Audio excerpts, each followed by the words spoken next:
Good evening again, everyone, and welcome to this Tuesday's edition of DMs with PM. Now, today we have some good news, which is we're back again. And the bad news, this is our final episode, episode for the season until 2026, God's will. So we have to make this one a very, very special one. And of course, we'd like to take the opportunity to say welcome and to all our viewers and listeners on YouTube and Facebook and the various radio stations joining us this evening.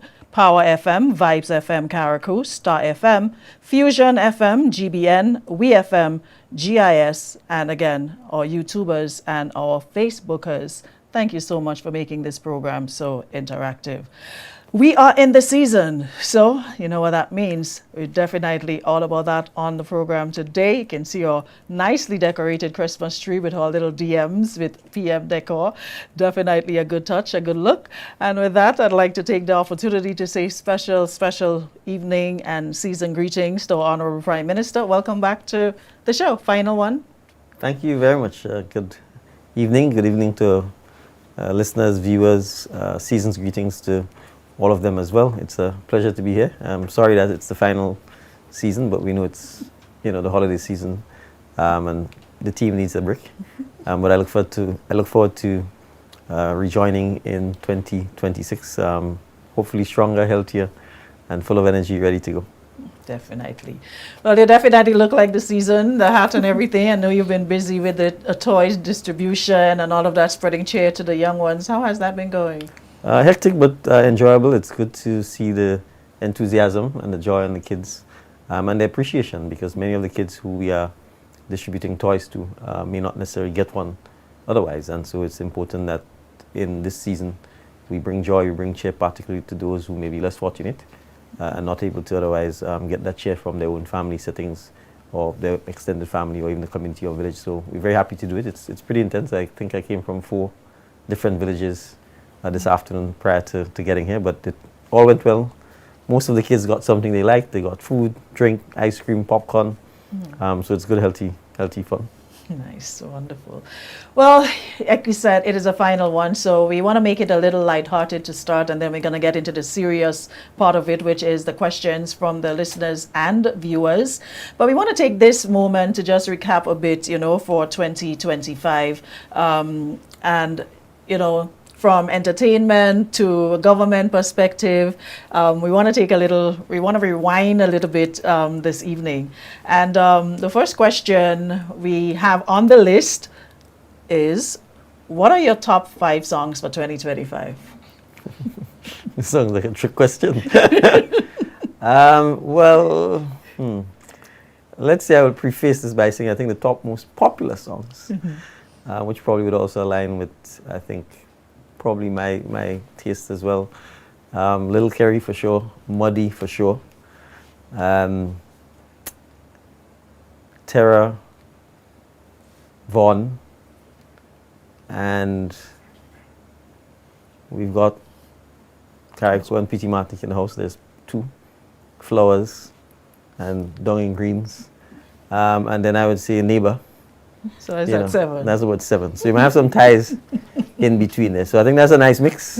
DJ, you can mix me up and call it the DMs with PM's top 7 mix. Top 7 edition. Like, President Obama gives his list at the end of the year. Yeah, so I think those 5, those 5 plus 2, 7. We can't leave out Karakou and P.T. Of course. It was memorable indeed. What are your 3 favorite moments of 2025? Whoa. That's 3. A tough. Favorite moments? Whoa. That's must be something favorite. You've been all over. You've been doing a lot. I think it's hard to say. I think usually my favorite moments come when someone is happy. Someone else is happy from something, achieving something or seeing something happen. So I don't know if I can say 25, but maybe 24 into 25. I'm going all the way back to 24. I think the Olympic performances, definitely in the midst of the challenges of Hurricane Beryl, that one was definitely something that I think for the country we were proud of. In 25, I think there are a lot of children who I think we were able to help, whether it's in school, tuition, motivation, inspiration. I think that was definitely one of the things that I felt quite proud about, and we continue to do so. I think on a national level, sometimes it's not things that people actually see, but you know, we were able to actually accomplish establishing the pension fund in 2025, having passed legislation in 2024 to make it operational in 2025, and it's quiet, but it's very impactful because it means there are thousands of people who otherwise would either have to rely on the NS pension only or no pension, and we were able to begin that process that would be life changing for them, not just now but in the future. So I think from an accomplishment point of view and just quiet satisfaction, I would say that would be one of the big moments. Yeah, so that was favorite, and I was going to tie into the next question, which was looking back on 2025, what achievement are you most proud of as Prime Minister and as a government? There's a there's a long list. I think the pension is certainly one of those that we I think we're quite absolutely happy with, and it's just for it to go from strength to strength. So I would certainly mark that as one of the things we're keen on. I'm happy with the fact that we've been able to put together delivery teams to help us focus on some of the priority areas like the hospital, like housing, like the skills project. Because I think we all recognize one of the challenges is it's one thing to talk, it's one thing to have a vision, it's one thing to have an idea, it's another thing to actually move from the paper to get it done. And being able to pay attention and focus on trying to actually implement is where the rubber hits the road. So I think making sure that we can begin, and we believe in the long run it will help improve how the public service works as well, because you can have clusters of people who are sort of laser focused on one project to get it done. So I think that's a key accomplishment for us as well. I would say coming out of 24 and into 25 as well, continuing to deal with Hurricane Beryl and the impact on people is one of the things that I think as a government collectively, I would say we're quite happy with, despite the fact that there's still a lot to do. So I think those would be three of some of those that I would highlight. Dwayne, we have not tasted the sorrel as yet. We will let you know. He wants to know how the sorrel is tasting. Right. Who made the sorrel? Dwayne? You're responsible for it. Responsible. Make it. Not sure Right. about the making, but he wants to know. I find how it look it's a little tasting. light. You find it look see-through. Yeah, I find it look transparent. You know, the sorrel is supposed to be. I am not one who was the happy sorrel is supposed to be nice red, and thick dark. Yeah. So, Dwayne, if you're listening, we need to find out if you bought that from. That may be imported sorrel from the Dominican Republic. Told you it was going to be light today, so there we go. Our next question. What has been the best or most impactful lesson you learned from leading Grenada this year? I think, you know, we, as a leader of the country, you have to be slow to react. You have to be patient, and you have to try as much as possible to get facts first before you speak. And I think I've learned that, and I'm continuing to learn that. And I would say usually if I play by that rule, things turn out well. If I don't play by that rule, things turn out not so well. So I think, you know, because there's always competing sides, different versions, it's important to sit still sometimes and just listen. And sometimes let things play out before making a decision or reacting. I think that is critical. Because no matter what people say, usually people are coming at you from a particular angle or a particular perspective. It's not to be cynical, it's just that people are shaped by their perspective or their own desires. And so oftentimes it simply doesn't factor in someone else's perspective or someone else's desire. And so instead of getting annoyed or upset, you know, sometimes people, to use street language, will play you. They will swear to you, this is the honest truth, nothing but the truth. Knowing fully well that's not the case, and then they want you to take decisions or make actions based on the facts they've presented, knowing that they have not given you the whole picture.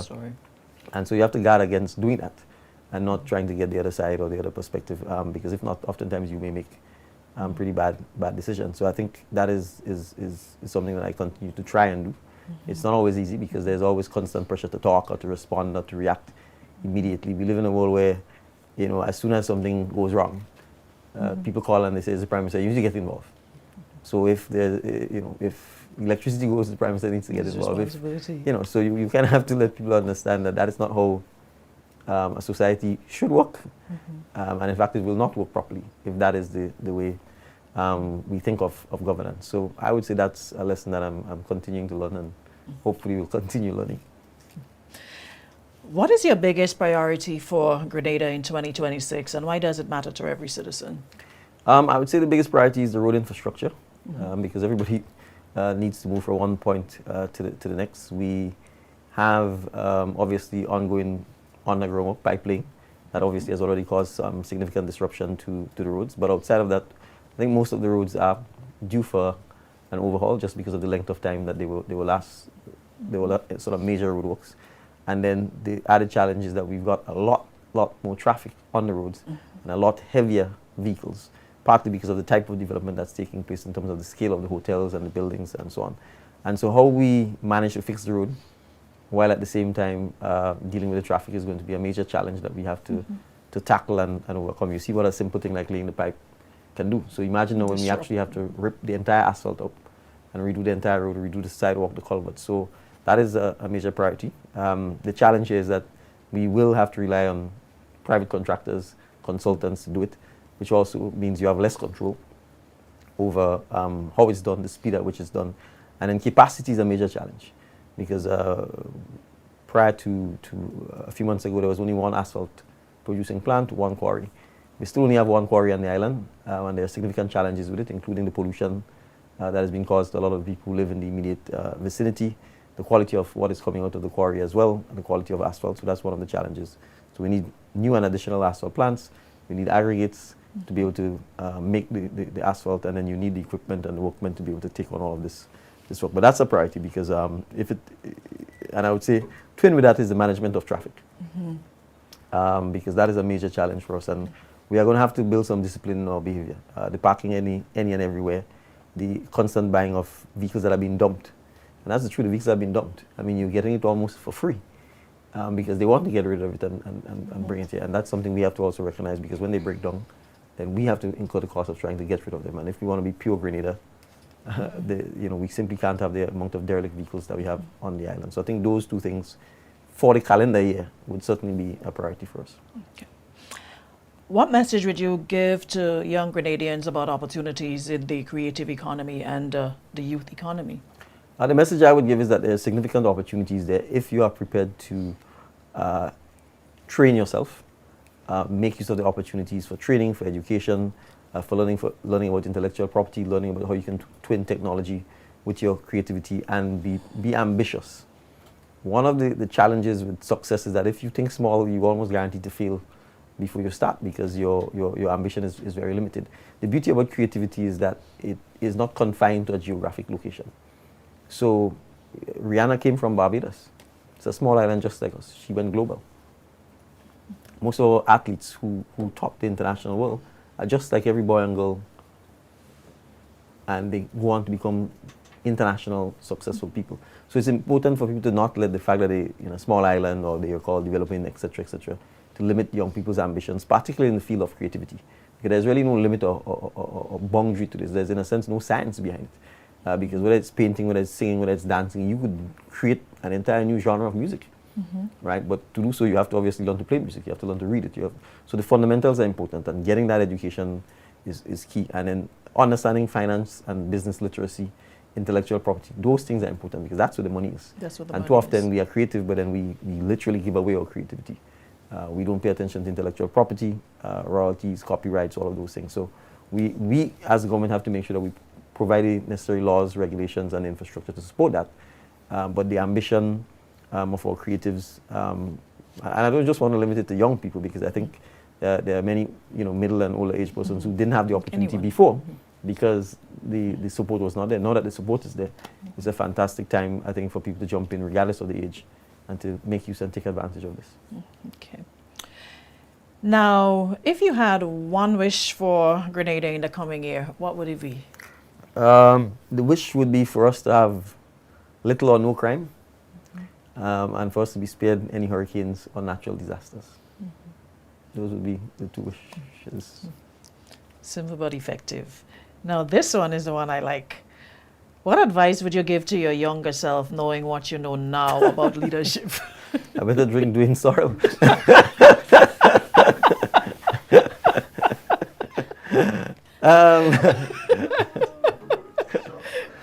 I probably would have said... Take a sip first. Yeah, let me take a sip. Dwayne, this is Let me test it. There's a tester. Yeah, Dwayne, that's imported sorrel from the Dominican Republic. You're tasting it, They sorry. may boil and strain that about 4 times and give us the last one on it.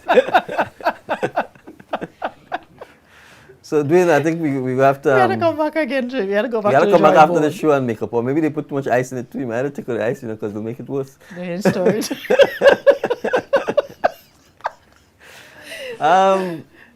This may sound strange, but I would probably have said, I probably would have had a little more fun. Because, the truth is, and I think I try and explain that to my kids, being an adult is hard. It is. And when I reflect on childhood and teenage, you probably wanted to grow up too fast. Too fast. Because all that awaits you is a lot of responsibility, a lot of challenges, especially if you want to live and be something, have an impact on people. So I think it's important for me, and I think also important for us to say to kids, don't rush to become adults.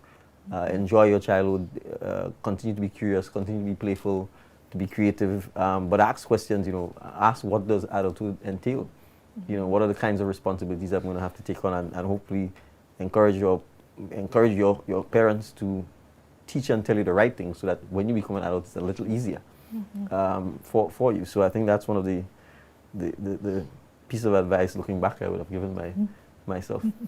Now, in terms of you being the leader, though, I probably would have said, knowing what you know now about knowing leadership. what I know now, I would probably have even read even wider, and I would have read a little bit more about governance structure and public policy making. I mean, I read a lot about history and about law, and in a sense, the way in which the state is set up, 3 arms of the state, etc., etc. But the part that I would not have paid a lot of attention to is the actual execution.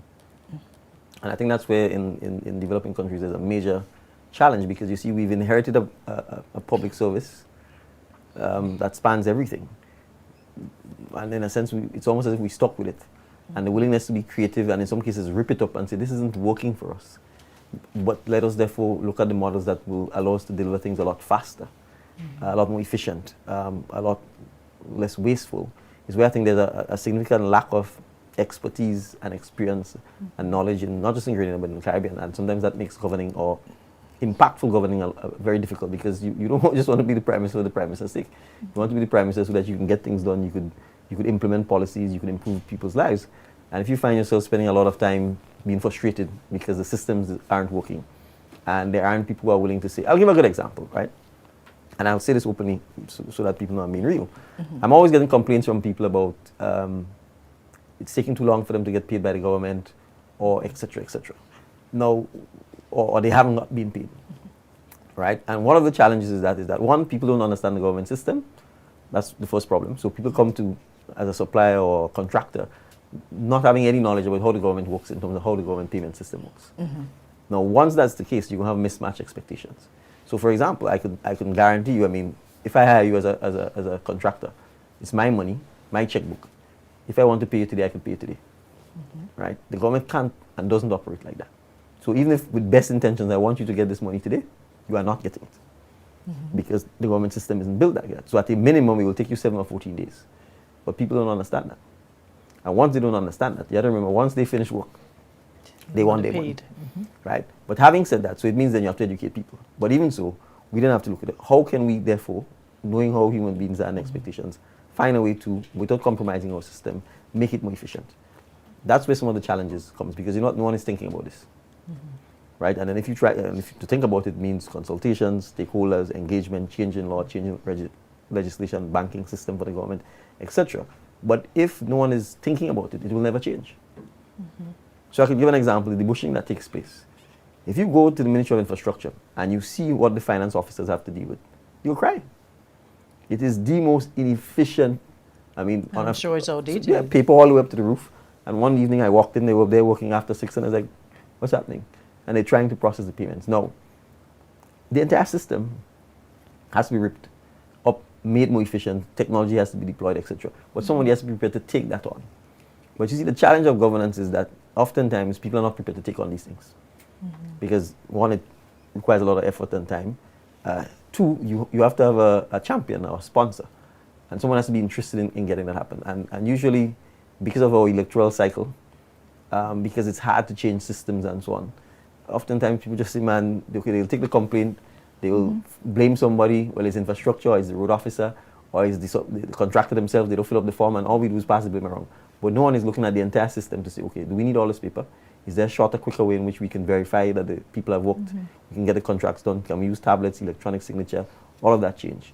And that's part of the challenge. Because if the systems don't change, we are not going to be more impactful or effective. But very few people, I think, come to government with that perspective.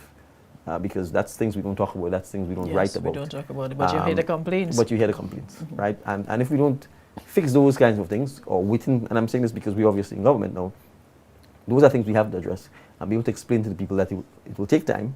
We need to change the systems. We need to improve them. And sometimes when you're changing and improving, there will be, kinks in the system, things that may not work, and you have to iron it out. So those are some of the things that I would say from a leadership point of view for public office. I would certainly encourage people to understand policy making, public policy making, understand how you implement government. What are the procurement processes, right? Because it's not private money. You can't just say, I'm hiring this man. And pay out of pocket. And pay out of pocket. It's a completely different system, and I think that's where the clash sometimes happen. And there are good private people who tell me they'll never work for the government because it just takes too long and they're not interested. Okay, so we have two more questions. This one is a short one. It says, what is one thing you want Grenadians to know about the government's plans? Well, the government has a lot of plans. I would say probably something on I'll give there's so many things to talk about. I'll give an example. There are a lot of agricultural workers who are already quite lowly paid and have some very strange and erratic employment arrangements. You're not sure if they're daily paid, temporary, by monthly contract established, and oftentimes they're simply forgotten. So if you go to a place like Montreal, for example, you meet government workers, right, working on the estate. They're females. They don't even have a bathroom or a toilet. Wow. Right? But it's easy to have people like that be forgotten, right? But the government is seeking to address it. I've asked the Department of Public Administration, they've done a preliminary report, they've met with the Ministry of Agriculture, we've asked them they need to provide the data so that we can address people like that, because these are the ordinary folks who oftentimes just simply get ignored or left behind. So I'm using this as an example for people to understand that we actually, a government that actually cares about the average Grenadian who lives in Grenada, and trying to address some of what I call historic, sometimes deep-seated unfairness that has plagued the country and oftentimes leads to a lot of anomalies and poor work attitudes, low productivity, etc. But it is also important for us to say to people in doing so, they should not mistake and think that the government is soft or could be taken advantage of, right? Because while we are trying to be fair, we expect people to work, to show up and do their work, and to be productive, and to earn their wages fairly. And I think this is something that I need to say importantly. If we create an industrial climate, we're at the first sign of a disagreement, or the first sign of a divergence of view, we engage in industrial action, whether it's sick out, strike, red arm bands, whatever the case is. People have to understand, I'm looking around here, there's no white person in here. There's no massa. There's no colonizer. It's us. Mm-hmm. And if you destroy the institutions and the businesses you work for, you're destroying yourself.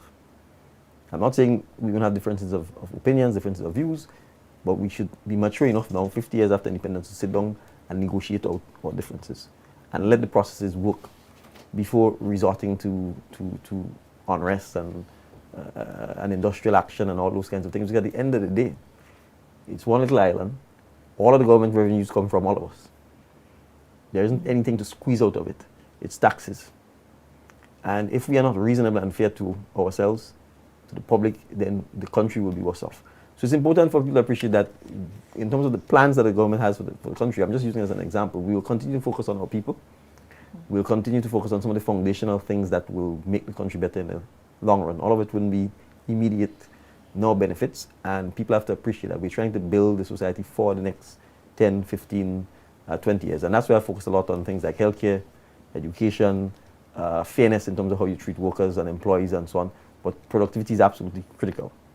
And I'm saying this openly. There are some institutions and great statutory bodies where you have 50 and 60% sick leave. It means half of the time, half of the staff not coming to work. And they're getting paid. There are doctors who are complicit in this. People are overseas, they're giving them sick leave. Right? I don't know who they think they're doing any harm to. It's not the politicians, it's not the 15 people, it is the society. So it's important for us, all of us, I think, to start confronting some of the uncomfortable truths if we want to progress really forward and make the society progressive. All of us talk about Dubai and Singapore and whatever. It's the people there who made their countries that way. By getting up every day and working hard, by ensuring that they treat each other fairly, that you share the cake as evenly as we can. But it's important from a government point of view for us to be transparent with those things, talk about it, as difficult as it is. And not always think it's politics and the votes. Because you could perfect politics and fail at governance, and the country just becomes worse off. It's a mouthful. That was the Dwayne, longest opening we've ever had. So you need to take another break imported before soil. we go to the break. So while you have some of the imported soil, Dwayne, on a scale of 1 to 10, though, how would you rate it? The soil? Yeah. Well, I think that's -0.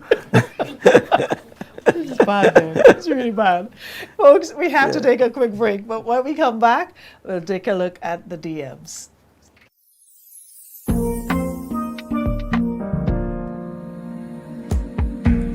It's like the water pure and clean. It's a comfort anytime you need it. It's for everybody, fresh and green. You can count on us, there's nothing like it. It's homegrown. It's island pure. It's homegrown.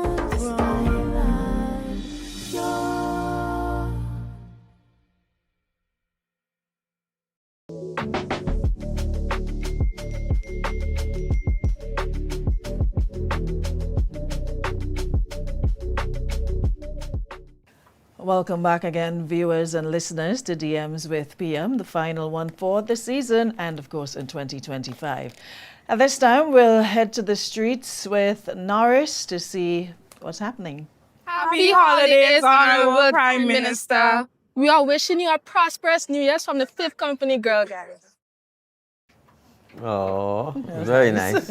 Thank you very much, Girl Guides, and I want to wish the Girl Guides Association and all of its members a Merry Christmas and a bright, prosperous, healthy and successful 2026.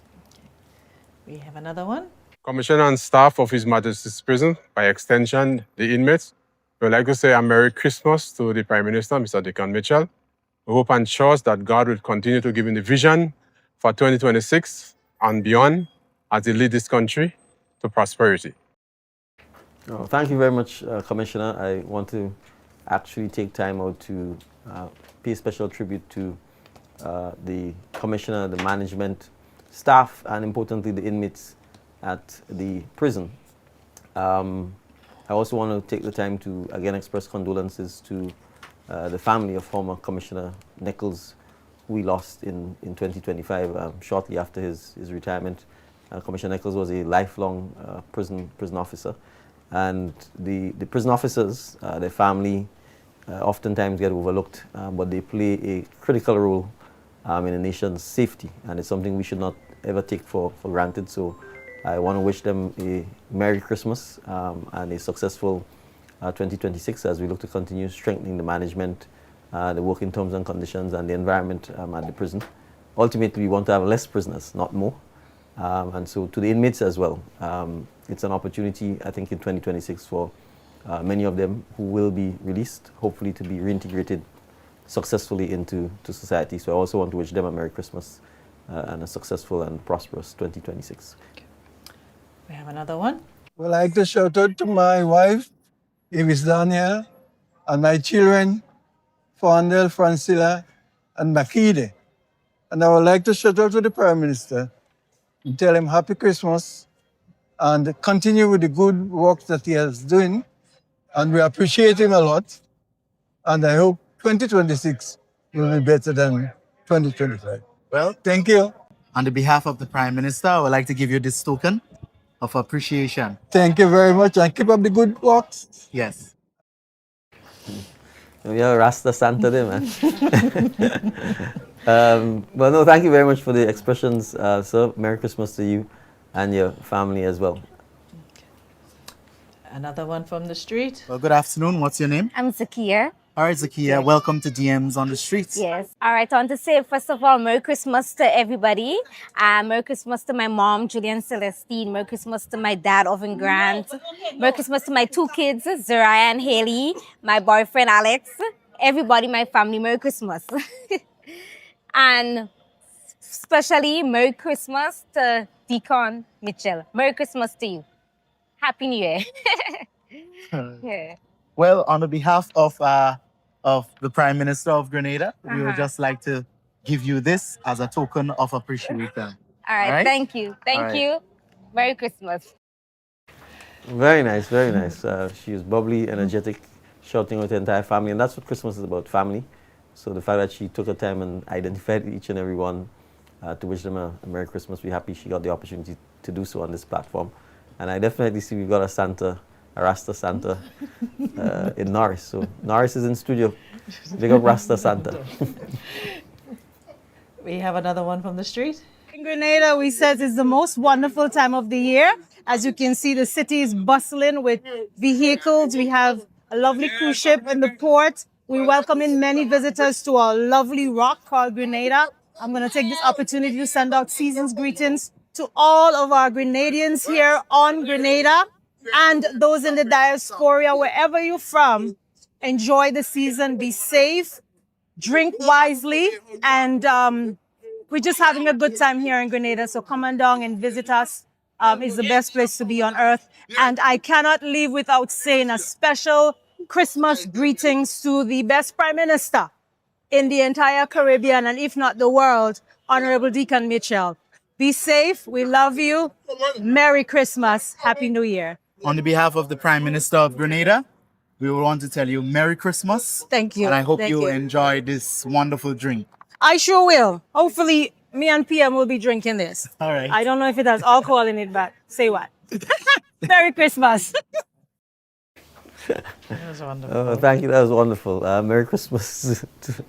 Merry Christmas to her as well and to her family, and all the best for 2026. I hope we get to have the drink together. I hope so. And we're back on the street again. Good afternoon. Welcome to DMs on the Streets. What's your name? Shamilia. Shamilia? Yes. Well, Shamilia, send your shout out to your family and friends. Alrighty. I'd like to say happy holidays to my family, my husband, my children, my mom here, and my extended family in St. Vincent. So, and my work family also, Sandals Housekeeping. Yes. And on a whole, to Grenada, its leaders, everybody, have happy holidays. And a special greetings to our Prime Minister, the Honorable Deacon Mitchell. I hope he and his family have a beautiful and wonderful and safe holiday this season. Okay. Well, on the behalf of Prime Minister Deacon Mitchell, we would like to give you a token of appreciation. Thank you. Yes. I And appreciate Merry it. Christmas to you. Same to you, and thank you. That was a lovely one. No, absolutely. So thank you to all of those who are sending me greetings. I appreciate it on behalf of myself and my family. We will certainly try and have a safe and enjoyable Christmas. I think we have one more. Well, from good the afternoon. street. My name is Norris Francois. What's your name? My name is Onelia. All right. Welcome to DMs on the Streets. Well, you get the opportunity to shout out your family, friends, the Prime Minister, whatever you want to do. Send your Okay. shout out. Merry Christmas, everyone. Happy holidays. I want to big up my Lush family, all my clients, my employees, my friends, my family. Merry Christmas. Happy holidays. Merry Christmas to my mom, my friends. Merry Christmas to the Prime Minister of Grenada, the Honorable Deacon Mitchell. All right, thank we you had very a much, my wardrobe dear. change. Merry Christmas to you and the family as well, to your employees, since you shouted them out as well. Happy holidays, and I hope everyone have an enjoyable and safe time. Okay. And this is the final one from the streets. I would like to say Merry Christmas to my family and friends up in Guelph, my students at the SU Nursing Allied, and also I want to say Happy and Merry Christmas to Prime Minister Mitchell. All the best for the holidays. All right. On behalf of Prime Minister Mitchell, we would like to just give you a small token of our appreciation. And we want to wish you a Merry, Merry, Merry Christmas. Thank you. All right. Thank you.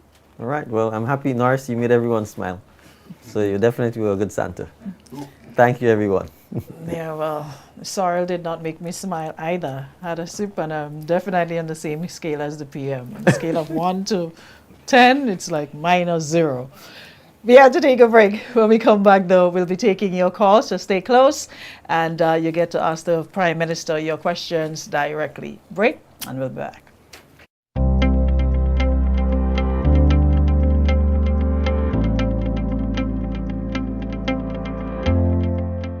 Cinnamon, one of the signature designs of Project 500.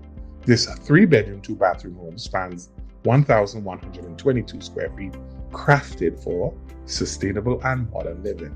The design features efficiency in wall, windows, and roof, engineered to reduce your overall electrical consumption by minimizing heat buildup. A cooler building on those hot days. Inside, you'll find low-flow plumbing fixtures, which reduces water usage. Efficiency without sacrifices. With 3 spacious bedrooms, this design offers a retreat for all members of the family. With an open floor plan comprising of dining, living, kitchen, dedicated laundry, utility closet, water storage, solar panel, and parking for 2. And an area for outdoor home gardening. The Cinnamon balances functionality and style. At Project 500 is more than just building homes. It's about developing sustainable communities and delivering quality homes for all families.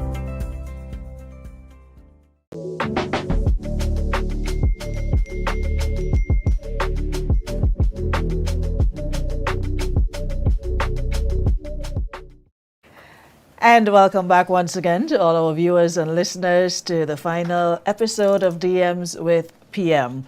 We are about ready to take your calls, and of course the number 423-3104 is what you can call. And like we did last week, we want you please to be as brief as possible so we can accommodate as much calls as we can. All right, so when you call, please make your questions as brief as possible.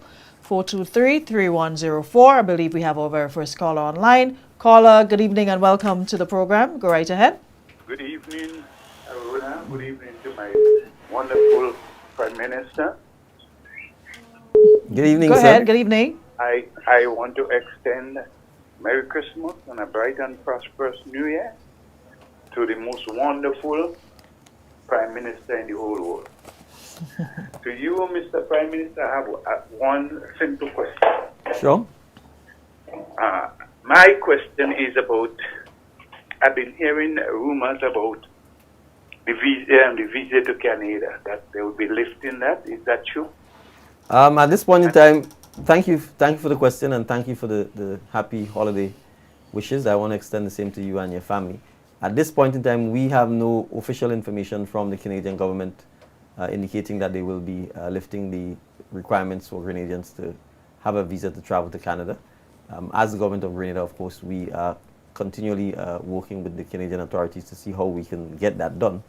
But at this stage, we have no confirmation from the Canadian government that that will in fact happen.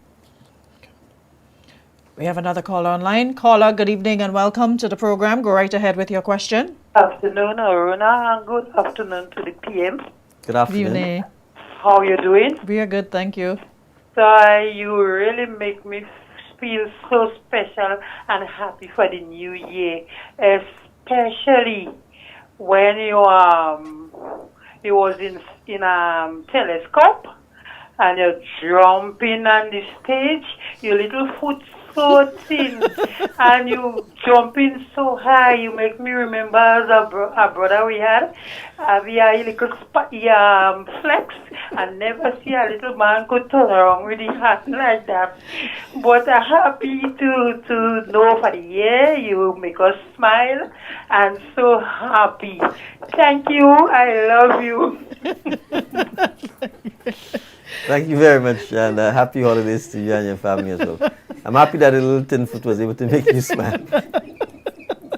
I swear this program today is to go in a totally different direction. We have another caller online. Caller, good evening. Welcome to the program. Good evening, and compliments for the season. Many happy returns. Go ahead. I just want to say hello to PM and to say thank you very much for all that you do for the constituents of St. David. We see you, and we are grateful for all that you've done in transforming this beautiful parish. Thank you. Thank you very much, caller, and best wishes to you and your family. Happy holidays as well. Caller, good evening. Welcome to the program. Oh, good evening. Hi. Oh my goodness. Thanks for taking my call. You're welcome. My name is... Oh, Lord. Okay, I'm at work. I'm hiding somewhere. I'm calling from the U.S., Washington State. I'm not a Grenadian, but I've been a fan of the PM for the longest. I've followed him through everything on social media. But my question to him is, what is the timeline as far as getting citizenship through marriage? Because I am married to a Grenadian, and I put my paperwork in April. I haven't gotten an email or text or call or anything. I'm just trying to know the timeline. Okay. Okay. All right. Thank you. Well, thank you. There is no specific timeline in terms of a response. What has to happen is that the documents are received, the documents are vetted and checked for accuracy. If everything is in place, then the Ministry of National Security, Home Affairs will do their background checks, and then they should contact you.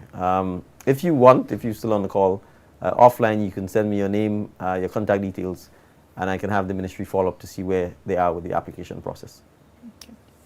The callers, if you're listening, you can follow up after. We have another caller online. Caller, good evening. Welcome to the program. Go right ahead. Hi, good evening, Honorable Prime Minister. Season greetings to you and family. Thank you very much. Junior parents, on the Spice Morning on GIS on Wednesday the 3rd December, you highlighted the growing challenges created by, unfiltered and harmful content on social media, Yes. particularly the impact on families, young people, and individuals. So given the scale of this issue today, it is reasonable to ask why we have not considered revising or updating the Electronic Crimes Act of 2013, especially Section 6, which deals with electronic messages. Hi, caller.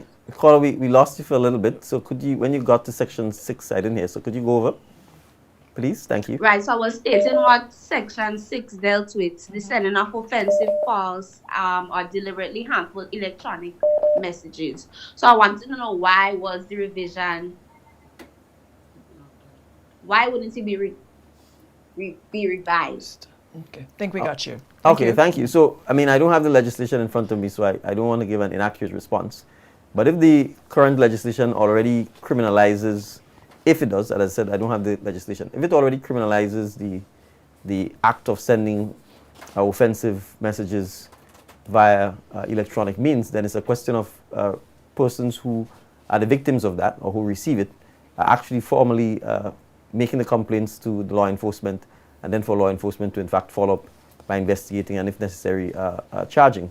What often happens, I think, in criminal jurisprudence is that when you have new crimes, because obviously electronic crimes are new, relatively speaking, with the advent of the internet and with the advent of social media, oftentimes it takes a while before people recognize that there are certain things that are illegal or unlawful or even criminal in that space before it's actually enforced.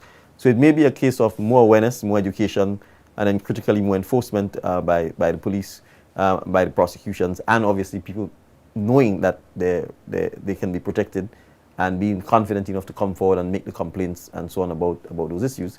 But crucially, that's all reactive. I mean, I think what is critical is for us to engage in education so that people are aware of how they should behave on and in electronic platforms and the uses to which they should not put those things to. And I think if we spend greater emphasis on education, on better behavior, on less crude behavior, on more kindness, then there would be less need for us to get to the point of law enforcement.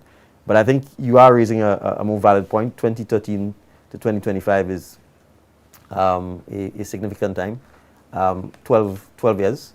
And with the fast pace of technology, in 2013, social media was not a thing. In 2025, it's the thing. And so perhaps they need to look at the entire legislation and making sure that it's fit for purpose is something that we may have to undertake. So thank you for the observation. Okay. Caller, good evening. Welcome to the program. Go right ahead with your question. Hi, good evening, everyone. This is wonderful Prime Minister. I'd just like to ask the Prime Minister, I'm still waiting on that list of professionals that the Ministry of Health is supposed to publish so that we can know as people decide for if our service is needed or that our kids and family can know what to study because this is what we need. I was in Grenada last week. Hi, caller. Are you hearing me? Yes. Yeah, can you slow down a little? I wasn't able to pick up most of what you were saying initially. So can you just repeat, please? I'm sorry, I was trying to save time. I was asking, we're still waiting on the list of professionals that the Ministry of Health needs so that we can provide the services that we need as Grenadians. We in the diaspora want to know if our service is needed or what we should send our kids to study. Okay. Also, I was in Cuba last week, and the homes, Mr. Prime Minister, we need to pick them. But that's it for me. All the best for 2026. And we're both definitely on the phone. Keep doing the good work, and we appreciate you. Workers, you and your family. All right. So thank you. I think I gathered the second point was the humps and the need for them to be painted and I agree with you completely. Well, the truth is the paint that has been used is not the right type of paint. And that's why they disappear quite easily, and especially in Grenada where you have a lot of dust that will cover them. We are currently looking at procuring through the appropriate suppliers the actual correct painting so that it actually sticks, it's adhesive to the asphalt and it's reflective. And hopefully, if we are able to find the right supplier, we can have all of the humps, the road markings improved as part of the general road improvement. Thank you for the reminder regarding the list of unfulfilled and vacant positions that is needed in the Ministry of Health. I will make sure I follow up myself to make sure that we can circulate this. So thank you. Okay. Good evening, caller. Welcome to the program. Go right ahead. Good evening, Mr. Prime Minister. Good evening. And everyone listen. I have a suggestion. Regarding transportation in Grenada, the roads are you can't do much to improve them anymore for the amount of vehicles and so on here. So I'm suggesting that you link up with maybe the Chinese or so, and let's have a high-speed rail around Grenada. You understand? And the taximen and the busmen will not be thrown out of business because you would have 6 or so drop-off points that would be shorter so that they can take the commuters into the parish. So you have right around Grenada to start. Eventually you could add to it. Secondly, regarding Grenville, I think you should get a project there where you should dredge the whole the bay and spray up all the what you remove from the harbor and so on and that bay, because there's years of silt coming down from the rivers and so on. I think it's going to improve the flooding in Grenville so that they wouldn't have much flooding because still water deep, and you would have don't let nobody say the reef is a problem and so on. I've traveled to Germany and so on, and they have locks and so on. You can put for high tides and so on. And regarding the rail, you can send a lot of young youths to China to study how to maintain it And, because it will be above the ground, it's above the ground something. And that will cut down on the transportation, clogging up the whole country roads. Thank you very much. Thank you, Rola. Well, thank you very much, caller, for your two suggestions. They are certainly interesting and creative and ambitious. Financing is usually the main challenge as to how we do them. But I agree, we have to have a national consultation with the necessary expertise to determine what is the appropriate public transportation system for the island if we are to combat the level of traffic congestion and pollution that will come from the continuous use of individual private vehicles. And the flooding in Grenville obviously is something that we all have to address as well. There's been several studies on it. We sort of have to decide what is the most appropriate way and most cost-effective way of addressing it. So thank you for the two suggestions. Good evening, caller. Welcome to the program. Go right ahead. Good evening to everyone. Good evening to the PM. I'm going to be brief. I live in the diaspora right now. I have two suggestions. For someone like me who is looking to get involved in the tourism sector, I believe like the basic courses should be available online because it gives us a little head start. That's just a suggestion. Because as it stands now, that's not possible. And the other suggestion is, when it comes to the cannabis industry, I do apologize for the noise. When it comes to the cannabis industry, how can we in the diaspora get information as it pertains, as it updates? Where can we go? Is there a portal that we could go to find this information? Thank you. All right, thank you. There is a cannabis secretariat. I am not sure if it has a website, but the secretariat is located at the National Stadium, and they have, in fact, been doing a lot of public awareness, public information. So I'm just on social media. Caller, if you Google Grenada Cannabis Secretariat, you should be able to find all of the information in terms of the consultations, the stakeholders, engagement, and where we are in the current process. On the tourism bit, the institutions that provide tourism training and education, I agree.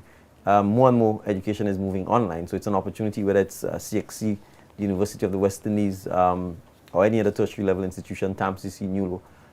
It's an opportunity for them to perhaps look at how they can move some of the courses online, at least the basics, so that persons like yourself are able to have access to it and pay for it. You have to appreciate education, however, isn't always free. And certainly for private institutions that are offering those courses, you'd expect that some form of remuneration would have to be paid for the content and the instruction that you'd have to receive.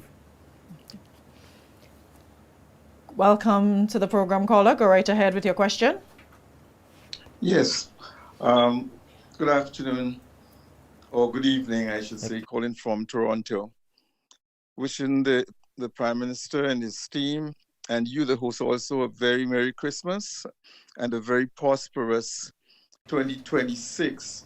Now, today I was looking on Facebook, and I think it was today the Prime Minister did this because I think he was wearing the same clothes. I saw him with a Centurion woman where he kissed her on both cheeks and where he leaned over and listened to her secret, what she was telling him. And the other day, dancing with the senior citizen. And I just looked at that and I said, actually, I got goosebumps and a little tear came down. I said, what a humble man. And I just want to congratulate you on the great job that you're doing for Grenada and the love that you show. And it is genuine. You can feel it. It is genuine. And I just simply say, you see this simple thing, that's going to be a lot of votes coming. So I hope that it works in your benefit. One of the last things I'm going to say very quickly, Mr. Prime Minister, when you travel, I see people talk about you eating, and that's, to them, eating is having fun. I saw it on Facebook this week, and you were dancing in some little thing that you went to, and it was on the girl who talks a lot. And it's like, look at the pleasure that he's doing. And then I heard the opposition leader said the same thing. That is work, he's having pleasure. So I wonder, aren't you supposed to eat or have a little fun when you go out if you're invited to something special? That's all I have to say. Have a very Merry Christmas and a very bright New Year. Thank you. All right, thank you very much, caller. Actually, it was yesterday that I visited Miss Christine in Rukin. She celebrated her 100th birthday. surrounded by loved ones and members of the community. I want to take the chance to shout out again and wish her God's blessings, continuous strength and good health. I hope she lives to see many, many more. There are a number of persons, I think in St. David's, I actually have a grand aunt. God's willing will be 100 on the 14th of February next year as well. Oh, wow. So I'm taking the liberty of wishing advance 100 birthday celebrations in February. But yes, many of our senior citizens, certainly if you live to be 100 years, that's an amazing, amazing feat. So I was trying to find out the secret from her to long life and good health. And they played music, she was dancing, you know, good appetite, she had a drink. So she's in good spirits and good health. So I'm quite happy to visit our senior citizens, certainly on a momentous occasion like this. Okay. We have another caller online. Caller, go right ahead. Good evening, Aruna. Good evening. Good evening to you and Merry Christmas. Merry Christmas. And I want to say a blessed Merry Christmas to my Prime Minister. I'm calling you from St. Patrick's, the constituency of Brother Dennis Cornwall. And I want to say thank you very much for all what you are doing for we Grenada, Carriacou and Petite Martinique. Merry Christmas to you and a bright and prosperous blessed New Year. And my Prime Minister, I want to ask you a question. Sure. The seed about the seed. What happened with we people like myself who don't have a bank account and for us to get the seed money? Are we still going to get it? Yes, you are still going to get it. The way the card operates, you'll still be able to have access to it. Thank you very much. All right. And I want to take the opportunity to wish you and all of the beautiful people of St. Patrick East a wonderful Christmas and a happy 2026. Thank you. Thank you. Thank you so much. And of course, we have to take a short break, but we did promise a little extended version today. So we'll take the break and come right back with some more of your questions. And we have a sorrel swap as well.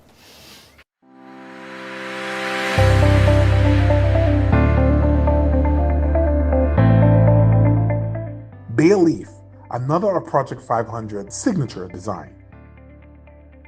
This 3-bedroom, 1.5 bathrooms, a beauty, spans a gross area of 1,073 square feet.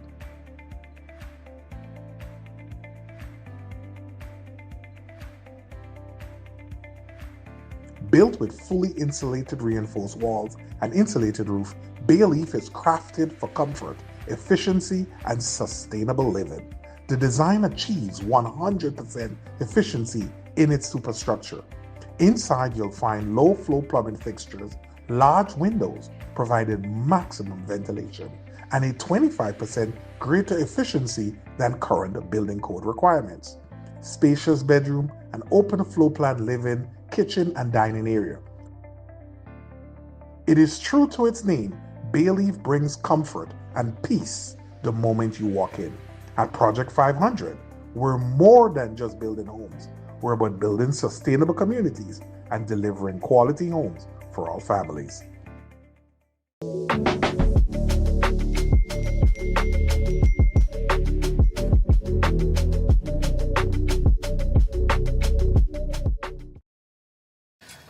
And we are back once again. Welcome to our viewers and listeners. As you can see, we just had a sorrel swap, and we'll tell you about it in just a little bit, but we have to take this call. Caller, good evening. Welcome to the program. Hi, good evening. My name is Veronica Ogilvie. I'm calling from New York. I just want to wish you guys a happy Christmas, Mr. PM. I'm one of your favorite people here, but I just want to ask a question to the Prime Minister. I want to know, do the opposition leaders or members who are in office, do they have a list of duties and responsibilities? Oh, thank you. That's a very interesting question. I would say no, they don't have a list of duties and responsibilities, but as members of Parliament, well, let me restart. As members of Parliament, certainly, there are duties and responsibilities. First, we are required to attend Parliament when Parliament is sitting. We are required to contribute to the debates on bills, resolutions, motions that are moved in Parliament. as members of the opposition, they themselves have the right to try and introduce bills, motions, or resolutions. They have an opportunity to ask questions of us as ministers of government on matters of public importance or matters pertaining to our ministry. As MPs, all of us have an obligation to, in fact, represent and advocate for things on behalf of our constituents, which our constituents ask us to do. So yes, they certainly do. In terms of what I would call nitty-gritty or how they perform it, there's wide latitude for them to do so. But all of us, whether we're opposition or government, have a constituency office. We have staff for the constituency office. And the expectation is that we will treat with our constituents and advocate for them in Parliament, certainly, and in terms of getting government resources to address whatever needs are required in the constituencies. And I also want to take the chance to wish you and your family all the best. I believe New York is pretty cold right now, for a Merry Christmas and a prosperous 2026. Welcome to the program, caller. Good evening. Go right ahead. Hello, good evening. This is just a short reminder for Mr. Prime Minister. We'd met the latter part of September and I'd asked for a meeting with him and he took my number, so I just wonder if imperative that I have a conversation with him, please. So I'm just giving him that reminder. That was last Sunday in September at Mungay at a private event. He was somewhat of a guest of honor. All right. Yeah. All right. Thank you, caller, for the reminder. I gave him my number. He attended because of one of his employees. Yeah. So this is just a reminder if you can reach out, like Sure. I said. Okay. All right, caller, will do. Okay. Good evening, caller. Welcome to the program. Go right ahead. Caller, good evening. Hi, I'm sorry I got disconnected. I wasn't finished with my question to the PM okay. about the duties and responsibilities. And the reason I asked the question is because all they do is complain about things that are being done. So I just wanted to make sure, because I comment on their whatever it is they're saying, but I just want to make sure, because I'm not hearing anything that they're doing. All they're doing is complaining about things that is being done. Yes, I didn't hear the response that the Prime Minister gave. I got Yes. disconnected. Sure. So thank you, caller. No, I said actually they do have significant responsibilities, just like government MPs. The first responsibility is to represent your constituents and to advocate on their behalf. I pointed out that each of us have a constituency office with constituency staff. Each of us have a constituency allowance of $10,000 to assist our constituents or to embark upon initiatives within our constituency. And all of this was introduced under this administration. So whatever excuse might have obtained in the past no longer obtains. And so I'm happy for your observation about the complaints about things that are happening and the fact that they themselves, even with resources, a salary which hitherto didn't exist, a constituency allowance which did not exist, the provision of a vehicle which they've danced around after agreeing to take it. It, I think, clearly demonstrates whether they are interested in working or not. And that's really, I think, for astute citizens like yourself at home and abroad to pick up on that. So I made it clear even in the budget debate. There was a lot of talk. I didn't hear a single opposition MP or the independent report on what they've done in their constituency. It's when you're reporting as an MP, that has nothing to do with the government. It has nothing to do with your ministerial portfolio. It's what activities and initiatives are you championing or at least advocating for, or even talking on behalf of your constituents. So I think your observations are factual, and hopefully the Grenadian public will be paying attention the next time all of us as MPs are asked to account for our tenure in office. Caller, welcome to the program. Good evening. Go right ahead. Good evening to you, Aruna, and my beloved cutie PM. Oh, Lord, I love you, sir. I love you. I'm just calling to ask you if you would extend the CSME, if it would be extended, because I have two friends and they're asking me about it, but I tell them I don't know. Anytime I speak to PM, I would find out for them. So I just want to know if you would be extending it in the years to come. Sorry, caller, are you saying the Caribbean, when you say the CSME, you mean the Caribbean Single Market and Economy and the free movement of persons within the region? Yes, my dear PM. No, certainly, our government is committed to the free movement of persons within the Caribbean.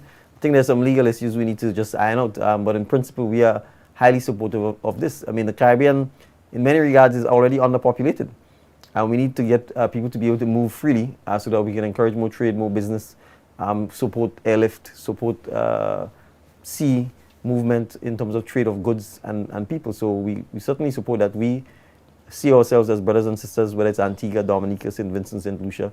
We all want people with a common ancestry. It's important to point out before we became independent, you could move freely through the islands. Since we became independent, we've created these artificial barriers that have made it a lot more difficult for people to move. So I'm a full supporter and proponent of the CSME and the free movement of people within the region. Okay.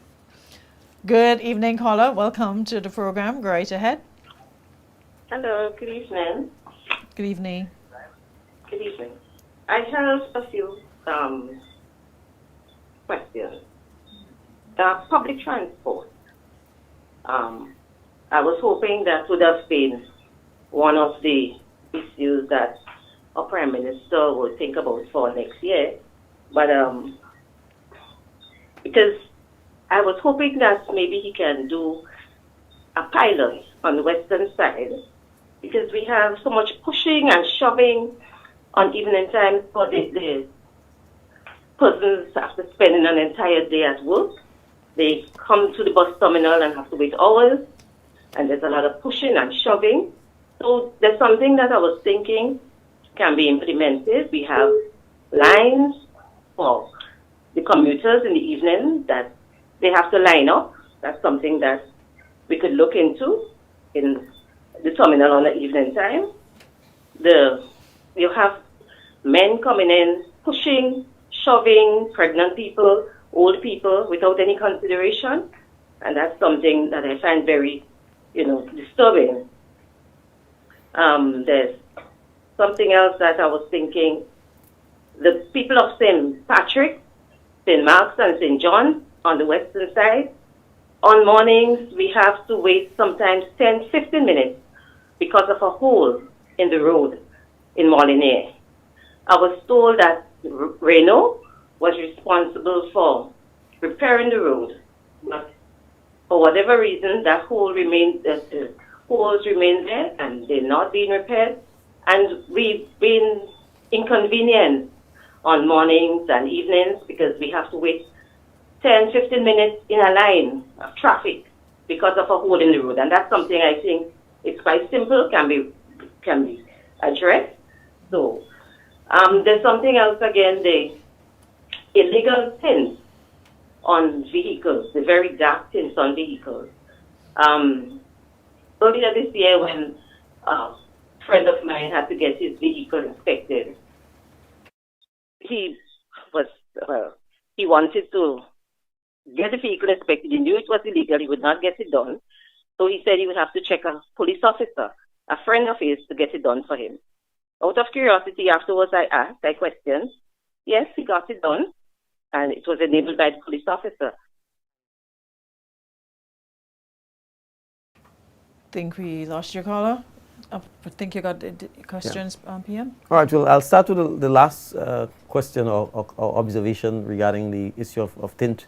I mean, this is a law enforcement issue. If someone's tint doesn't comply with the legal requirements, then the police are expected to treat with it. I don't expect that the police themselves would facilitate someone breaking the law. So, I mean, if the caller has specifics about the issue and wish to raise the matter with the police, certainly she can go ahead and do so.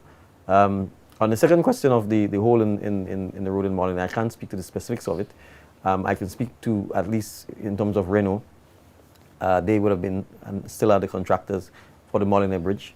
The first supply of asphalt which was provided to them, and they were not the supplier of the asphalt. The asphalt came from a third-party supplier. The asphalt failed the test, and therefore we opted not to proceed with asphalt. So even though you see the bridge is not completely asphalted, and that's because we actually have to get the right mix for the asphalt to make sure that when it goes down, it actually doesn't fail and become, essentially, before you know, there are holes again or potholes.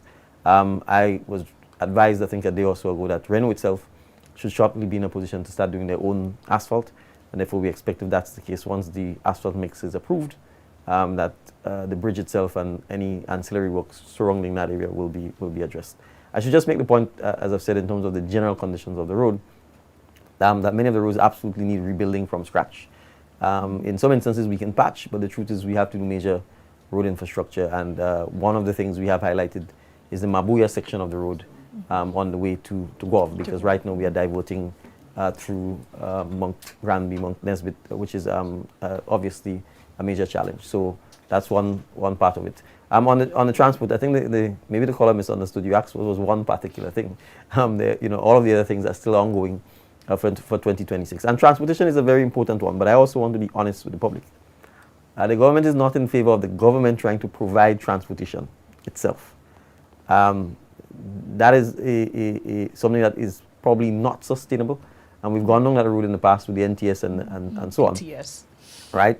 And for the younger people who don't know what NTS is, it was National Transportation System, and then I think it became public transportation, the PTS, Public Transportation System, after. The challenge here is that if the government itself has to provide the buses, it means you have to get the drivers, it has to buy the buses, it has to maintain them, you have to get fuel, and it literally becomes a business. The government itself does not want to get into businesses that the private sector can do. What we want to be able to do is to facilitate and partner with the private sector to provide the public transportation. And this is something we are working on. Unfortunately, the private busmen are themselves not that well organized. They don't have a corporation, they don't have a cooperative. We have in the last year tried with things like helping to subsidize the cost of transportation by agreeing that we would not increase bus prices, but provide them a fuel rebate, provide them with duty, customs and duties, and so on. But it's difficult to do that on an individual basis, right? So we will continue at the at the Transportation Commission to work with them, to encourage them, and to see what pilots can be done. We do recognize, particularly on the West Coast, including St. Patrick, that there's some acute transportation challenges there. But the transport sector needs a revolution. It needs an injection of capital, fresh ideas, new parties, as the government will work to try and facilitate and bring that together, including things like getting electronic buses on the island, approaching the credit unions, the trade unions, the banks, and the current providers of public transportation, the bus drivers and owners, to see if we can create a public-private partnership that will facilitate the provision of public transportation in a sustainable manner. But I have to be honest, it is not something where the government is going to go and buy itself. Even if the government came up with the money to buy the buses, it will be difficult for the government to run the buses because you have to deal with fleet management, etc., etc. So we want to be the regulator, the facilitator, but we want the private sector and private capital to come in and help us fill that position. Okay. We have another call, final one, and of course we have gifts to open. Caller, good evening. Welcome to the program. Good evening. Good evening, caller. Go right ahead. Yeah, any concession, anything for the concession for the small business? Yes, there is an ongoing micro, medium, small enterprise concession program that the government runs. It's still in place. So you can go into the concessions desk at the Ministry of Finance and they will let you know what these concessions are. And that was our final call. And like I said, we came bearing gifts today. So we started off on a light note, heavy note throughout. So we want to end it on a lighter note. After all, we are in the season. It is Christmas, and you know, Christmas is definitely a big deal in Grenada. And we have our gifts. So on behalf of the crew, I've been instructed, the crew, I've been instructed to tell you, the red one, you have to open this one first. You have to open this one? Yes. All right. Well, and the reason why you have to open it first, after you open it, I'll tell you why you were gifted. All right. Let's see. Is the red one, is the color similar to the sorrel? I think it's a bit redder than the sorrel. No, right. It's lighter actually. All right, there we go. Really? All right.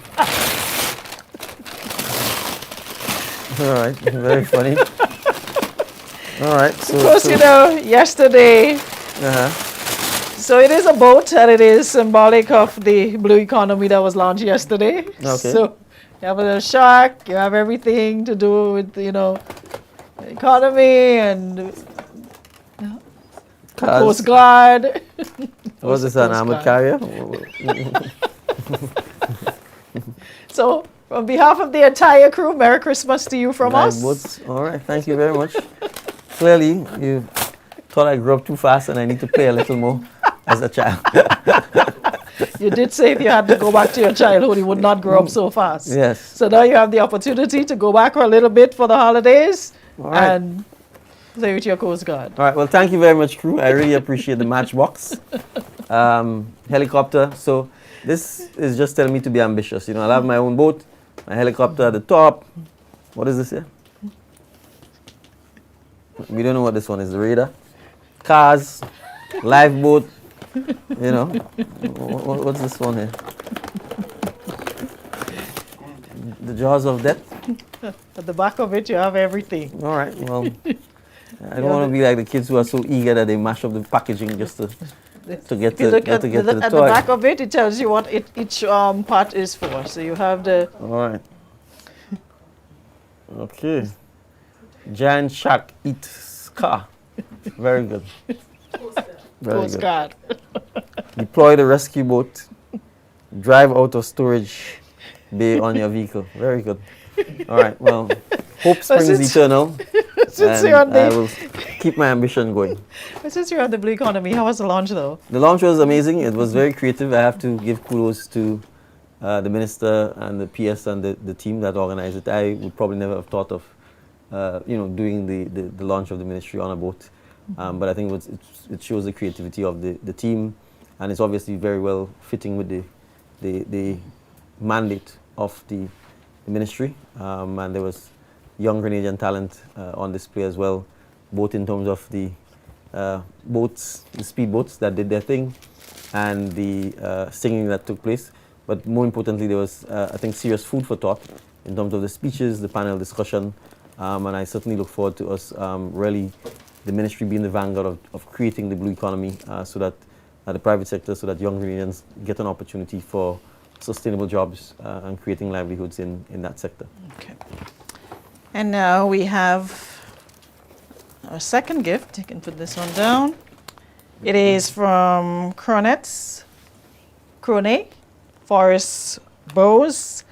It's an innovative fashion accessory brand from Grenada that specializes in designing and producing stylish, unique wooden bow ties. All right. So it's used from upcycled scrap wood and fabric sourced from woodwork shops and local seamstresses. Okay. And there Very you nice. have it. Yes. Okay. So Crone, Olea's New Year's party attire. you're ringing in the new year. Gives a Yes. nice, different Very nice, touch. very different. So Yeah. congratulations to the designer and maker. Very, very stylish. It just shows we're talking about the creatives. Creative art. It shows the talent. I mean, this is quite unique. Never seen anything like this. Never seen Amazing. a wooden bow. A wooden Yes. bow tie. I have a wooden one, but not one with that style. I'm not designs. sure if the wooden one I have is from the same Mm. designer. If it is, I suspect it may be. But congratulations. Thank you very much. This is from the crew, or this is From Crone. from Crone. All right. Thank you very much, Crone, for the gift. I appreciate it. All right, from Crone, from the crew on behalf. All right. All righty, and then we have this wonderful fruit basket and a bottle. Sip, savor, and celebrate the magic of Christmas. Compliments the NTRC. Okay. We are presenting it to you, but we will be indulging in it on your behalf. No, well, So I'm happy just to share. letting Thank you know. to the crew at the NTRC. I'm It's a happy to see that wonderful- it's a fruit basket, because we have to encourage and promote more of the things that we grow here, especially at Christmas time.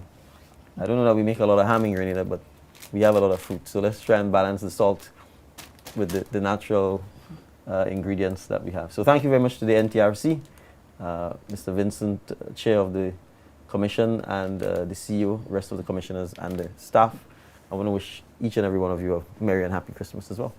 Alrighty, so we're getting ready to wrap up for this season and of course for this year. And we can't end the program without you at least, giving the citizens of Grenada at home and, of course, in the diaspora, a Christmas message and a New Year message. And also maybe it was one of the questions we had. Maybe we can encourage them or share with them how they can play a more active role in shaping Grenada's future as we head into 2026. All right. Well, let me take a sip of the sorrel before we do that. Of the real sorrel. The real sorrel. Let's do a comparative analysis. Much darker. Let's see. And you're tasting the bay. I actually tasted the bay leaf in this one. You show it up now. Right. So, I mean, I want to start by, I think, first expressing gratitude to God, to family, to friends, to supporters, to the citizens of Grenada, Carriacou, Petite Martinique, and in the diaspora for the tremendous support, encouragement, criticism, because with criticism you grow. We are all fallible. We're not perfect. For the amazing support that they've provided to us in 2025. It's the holiday season. It's important for us to remember the reason for this period and for us to remember those who are less fortunate, try and make sure that we also look out for them, we support them, and we share with them as well. I want to emphasize to people it's a time for family. Our kids should not be left alone. Our kids should not feel abandoned. We should be in a position to ensure that we look after our young ones as well. So I want to really wish everyone a happy and joyful 2025 Christmas period. And for 2026, we really look forward to all of you being around, to being healthy. I want to emphasize the importance of us taking care of our health because, you know, when we are sick, I think that's when nothing else matters. The most important thing for us is then to get better. And so it's important for us to actually minimize the risk of getting sick. It's not, you know, yes, we all can get sick, but a lot of the times our sickness is self-induced based on behavior, based on food, based on drink, based on lack of exercise, etc. And a lot of it is preventable. So it's really important for us to pay attention first and foremost to our health, and that includes our mental health as well. You know, social media is a place where if you spend too much time, it could become very dark, very, very difficult. Your mood, your emotional makeup could be altered. And so it's important for us as well to engage, I think, in wholesome use of social media and positive use of social media. And so I think if we do that, it will certainly help for a brighter and better Grenada in 2026. We are building a lot of playpens, play parks for young ones. We are putting lights in all of the playing fields and pastures. So there's really no excuse for us not to spend time with our families, not to engage in sporting activities, in family engagements, in community engagements. And it doesn't always have to be alcohol or smoking or loud music. You know, you can play domino with loud music. You can play cards. You can you know, exercise. You can do fun things, football, cricket, etc. So I think it's important for us to emphasize what I call Grenadian living, and that we emphasize that and we explain to our young ones why it is our culture is the way it is and how it helps to preserve social cohesion, minimize crime, and make Grenada a wonderful paradise that it is. So best wishes to everyone for 2026. And finally, I think it's important for people to appreciate, if you take care of yourself, you're contributing to the development of Grenada. You know, if you work hard, if you pay your taxes, if you look after your kids, if you look after your church, you know, you look after your neighborhood, that's what we need. We need persons who start with themselves, hold themselves accountable. And if you're doing that, and if each of us is doing that, then you quickly find that there's less need for government, less need for politicians to be involved in every aspect of our lives. And I think this is one of the things we have to emphasize, that the country collectively will be better off if all its citizens are better off. But that can't happen if we are not contributing members of the society. If we are dependent, if we are not working, if we are unemployed, then essentially you're asking someone else to help you, right? So it's important for us to begin first and foremost with making the effort to help ourselves. And I think now more than ever, there's ample opportunities for us to try and help ourselves. And the more we do that, the more I think all of us will contribute towards the growth and development of Grenada. Someone says that's why we needed a Prime Minister's Christmas ball to get us off social media. It's a good idea for 2026, Prime Minister's Christmas ball. Yes. Guys, it has been an absolute pleasure being one of your hosts for this DMs with PM program every Tuesday on this platform and, of course, various radio stations. Thank you so very much for being so interactive, for all your questions, all your concerns, your comments, whatever contribution you made just by simply viewing. Thank you so much to everyone at home and, of course, in the diaspora. To our awesome team here, we want to say thank you so very much. Yes, we're off to get some much needed Christmas rest. And of course, we want to wish you, the viewers and listeners, the very, very best for 2026. Have a Merry, Merry Christmas. Happy holidays to you and your family. Be safe. And as the Prime Minister said, yes, you can indulge, but don't overindulge. That moderation be your watchword. Be safe on the roads. It's a festive season. We're out and about. So we want to say to everyone, all the very best. And we'll see you guys in 2026. Until then, bye.